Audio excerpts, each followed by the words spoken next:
Hey, what's up, guys? It's your boy Drew. Welcome to the first edition of Thursday Talks, the new segment on this channel that I hope I can keep going every Thursday. Basically, it's going to be about every Thursday. We're going to sit here, we're going to talk about all the news that came out, news and slash drama that's come out in the past week in the world of U.S. soccer. That includes U.S. soccer, U.S. women's soccer, MLS, and so on and so forth.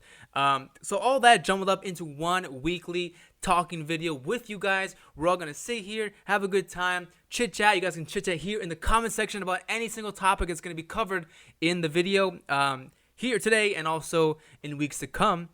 So basically what I'm doing with this segment and why I'm doing this is because, you know, there's always some nice like MLS news that comes out, whether it's about a player, a team, managers, whatever, any drama, whatever, just regular news. I feel like as though it's easier, not just for me, but for you guys to just come here and just watch one video where you guys can get all the information in one set video. That way, every Thursday, we're going to come here and talk about the past week's stories that I like to talk about that happen in the world of soccer, U.S. soccer.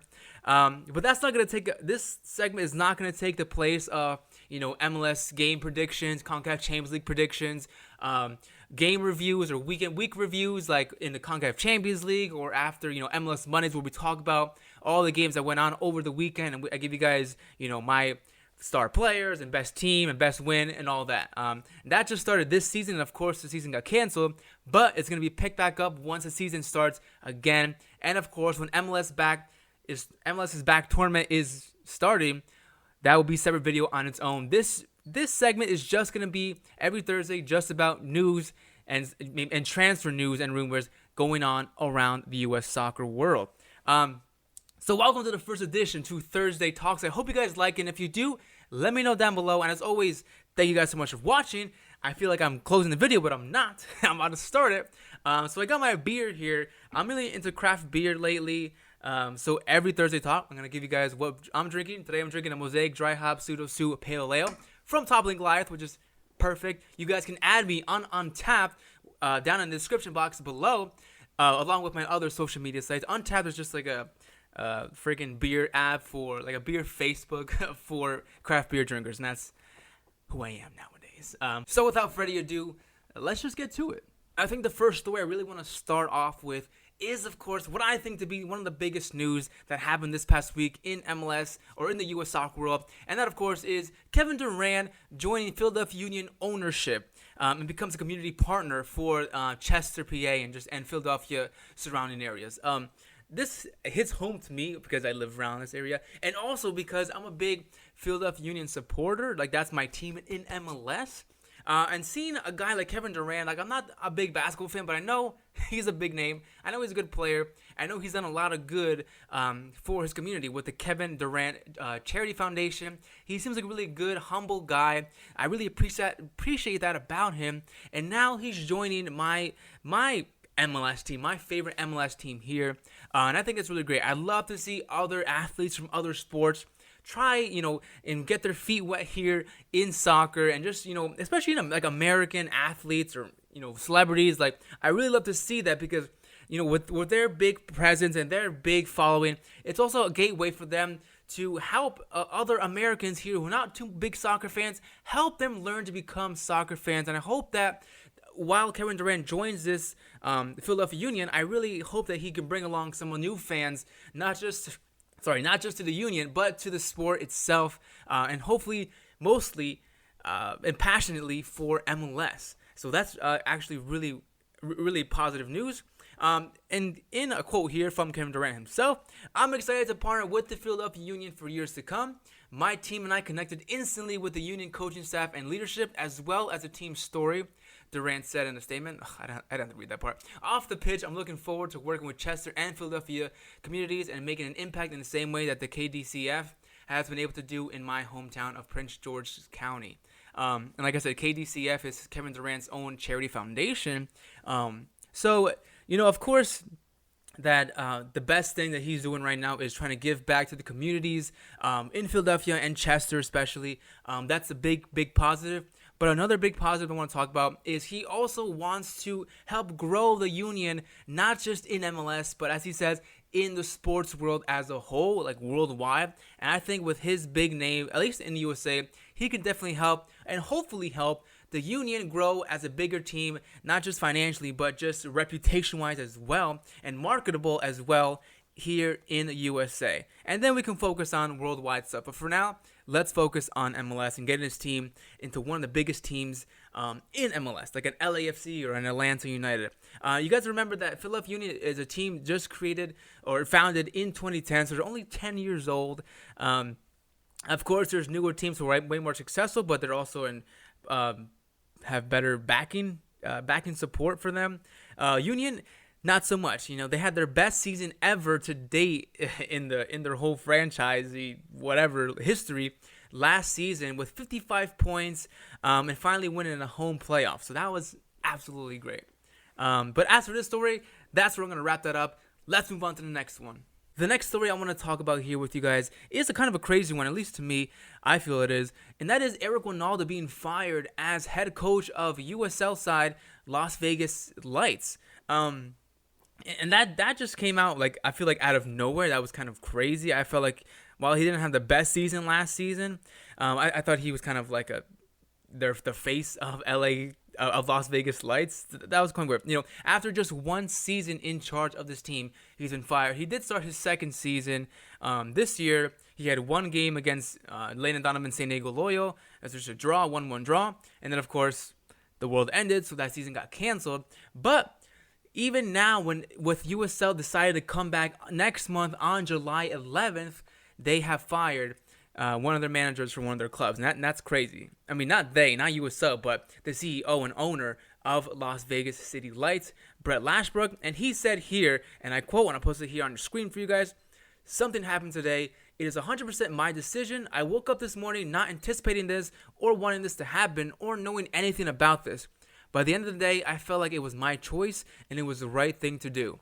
And you guys probably thinking, well, what the heck did Eric Wynalda do that got him fired? Because you guys got to remember that Eric Wynalda is one of the most, I guess, popular, famous, and reputation, high reputation MLS U.S. soccer legends. And then also he also was running to be president of U.S. Soccer not too long ago. So it's kind of crazy to see him of his caliber be fired, and for the reasons that I'm going to get into in a second. I thought it would be a little crazier, but it turns out it's not too drama-filled, not too crazy. It's just basically, Eric Wynalda and his staff are prohibited from holding formal practices because of the whole COVID-19 pandemic. Teams really are not allowed to practice right now like that, like formal practices. As far as the article states here, and I'll post all the articles for all the topics here in the description for you guys down below. It says that the Lashbrook, the owner, said that if we're practicing in a public park, which is where we practice, there has to be an acknowledgement of that risk. And that risk being, of course, a player contracting the COVID-19 virus. And I'm assuming, and it's not really confirmed yet, but from what I've known, from what all the articles that I've read, one source with knowledge of the situation, as it says here, states that even though Eric Wynalda did not take part in the practice, he was just there dropping off equipment. And I guess that's still like makes him guilty, I guess. I don't. So basically, in a nutshell, the team was practicing when they shouldn't have been practicing. Eric Wynalda, by dropping off the equipment to help them practice, he probably thought, hey, I'm not practicing. I'm not doing a formal practice with them. They're practicing themselves. I'm just giving them their equipment. I think by that made him guilty and made him get fired. And that's where we are today in the end of that with that story. So now let's move on to the last segment of this Thursday Talk segment. And that, of course, is always going to be transfer talk / rumors. And I'm going to give you guys my opinions on whether or not I like to see this player come to MLS or not, or leave MLS or not. Let's first start off with probably the biggest rumor I've seen so far that seems like it possibly could happen if they wanted it to. And that, of course, is being Sergio Ramos from Real Madrid coming or wanting to join Inter Miami CF after the 2022 World Cup, which is going to be in 2 years. And by that time, he's going to be 37 years old. If you guys don't know Sergio Ramos, which I'm sure if you're watching this channel, you guys probably know of him or have watched him a couple times. He's been super successful. This guy has won every single trophy in the world, including the World Cup with Spain when they absolutely dominated every team for a couple years after that. Sergio Ramos is I think one of the most decorated and one of the best defenders of all time, especially for Real Madrid. And he's a leader. He's just a leader, not just in the back of the defense, but also a leader in his club. Like, I think he'd come here, whatever team he would join, he would like almost instantly become the captain, and if not, he'd probably soon after become a captain of whatever team he joined here. I just see him as a leader, even though he's a little bit of a hothead, getting the most red cards like of all time and Real Madrid and La Liga. I still think he's a tremendously gifted defender. The way he's able to read the game is just phenomenal.